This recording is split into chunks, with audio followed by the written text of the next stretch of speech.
కొంతమంది చూసినప్పుడల్లా కూడా రాముడి గొప్పదనం పెరుగుతూనే ఉన్నది. అలా పెరుగుతూ 500 సంవత్సరాలకు పూర్వం వేరే ఒక ఆఫ్ఘనిస్తాన్ నుండో ఎక్కడి నుంచో వచ్చినటువంటి ఒక ఆయన బాబర్ అనేటటువంటి ఒక వ్యక్తి అక్కడ ఉన్నటువంటి అయోధ్యలో ఉన్నటువంటి రామ మందిరాన్ని పూర్తిగా కూల్చివేసి, అప్పటికే ఉన్నటువంటి రామ మందిరాన్ని కూల్చి అక్కడ ఒక బాబ్రీ మసీద్ అనేటటువంటి మసీదు కట్టాడు. ఆ తర్వాత 500 సంవత్సరాలకు మళ్ళీ అంతకు ముందు ఉన్నటువంటి రామ మందిరం అదే ప్లేస్లో అంతకంటే కూడా భవ్యంగాను ఉజ్వలంగాను మన ముందు నేడు సాక్షాత్కరిస్తూ ఉన్నది. మీలో ఎంతమంది కొత్త అయోధ్యకు వెళ్ళారో నాకు తెలియదు. ఒకసారి అయోధ్యకు వెళ్ళామన్న వాళ్ళు చేతులు ఎత్తండి. కొంత తక్కువ మంది వెళ్ళారు. ఎందుకు అని అంటే బాగా జనం ఉన్నారు, బాగా జనం వచ్చేస్తున్నారు అని రకరకాల ప్రచారాల వల్ల చాలామంది వెళ్ళలేకపోతూ ఉన్నారు. జీవితంలో ఒక్కసారైనా సరే తిరుమల వెళ్ళాలి అని చెప్పేసి మనం ఎలా కోరుకుంటామో, జీవితంలో ఒక్కసారైనా సరే అయోధ్య వెళ్ళి తీరాలి. ఇప్పటి అయోధ్యకు తప్పక వెళ్ళి తీరాలి. ఎందుకు అనంటేనండి, ఒక 16 సంవత్సరాలకు పూర్వం 2010లో అనుకుంటాను నేను అయోధ్య వెళ్ళాను. అయోధ్య వెళ్ళినప్పుడు మనకు రామాయణంలో వర్ణించినటువంటి అయోధ్య ఎంత గొప్పగా ఉంటుంది. ఇంద్రలోకంలో అంటే స్వర్గంలో దేవేంద్రుడి రాజధాని అమరావతి లాగా ప్రకాశిస్తూ ఉంటుంది. అంత భవ్యమైనది అని అయోధ్య మనకు రామాయణంలో వర్ణించబడింది. కానీ 2010లో నేను చూసినటువంటి అయోధ్య అలా లేదు. ఎక్కడా కూడా కళ ఉండేది కాదు. సరయూ నది అన్నారు, సరయూ నది మనకక్కడ కనిపించింది. రాముణ్ణి దర్శించుకుందాము అనంటే కనుక 2010లో రాముడు అత్యంత దయనీయ పరిస్థితుల్లో ఒక టెంట్ కింద ఉండేవాడు. సీతారాముల విగ్రహాలు ఉండేవి.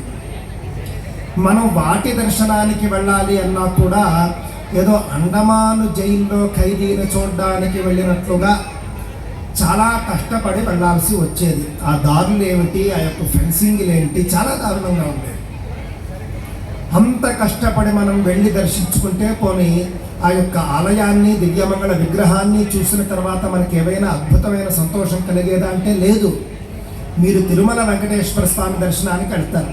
మీరు 14 గంటలు 16 గంటలు మీరు వెయిట్ చేసినా కూడా దర్శనం అయ్యేప్పటికీ మీకు ఎక్కడ లేని దివ్యానుభూతి వచ్చేస్తుంది. కారణం అక్కడ ఉండేటటువంటి దివ్యమంగళ విగ్రహము, అక్కడ ఉన్నటువంటి దేవాలయం అలాంటి. కానీ 2010లో అక్కడ రాముడు అలా లేడు, అక్కడ రామాలయం కూడా అలా లేదు.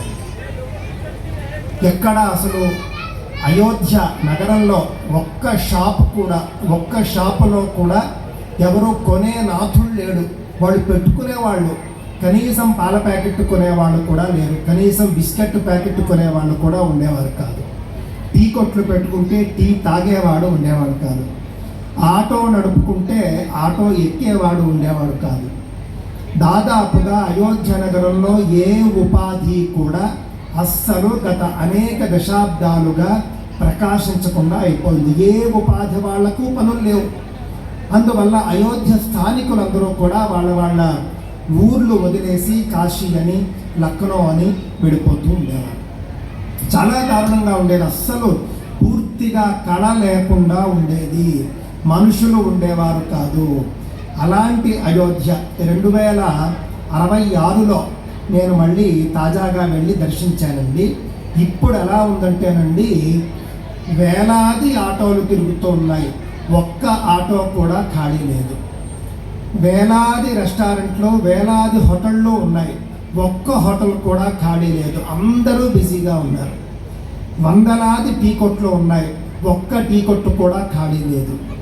అంత మాత్రమే కాదు, అయోధ్యలో ప్రతిరోజు కూడా ఇప్పుడు ఇసుకేస్తే రాలనంత జనం ఉంటూ ఉన్నారు. లక్షలాది మందికి ఉపాధి లభిస్తూ ఉన్నది అయోధ్య మహానగరంలో. ఇప్పుడు దాదాపుగా 1 కిలోమీటర్ దూరం నుండే వెహికల్స్ ఆపేస్తున్నారు. అంత జనం, అంత ట్రాఫిక్. కారణం ఏమిటి అనంటే కనుక అక్కడ ఇప్పుడు దివ్యమంగళ విగ్రహంతో శ్రీరామచంద్రుడు మనందరికీ దర్శనం ఇస్తూ ఉన్నాడు. అది కారణం దృష్టిలో పెట్టుకోండి. ఎక్కడైతే ఒక భవ్యమైనటువంటి హిందూ ఆలయం వస్తుందో, ఎక్కడైతే భవ్యమైనటువంటి ఒక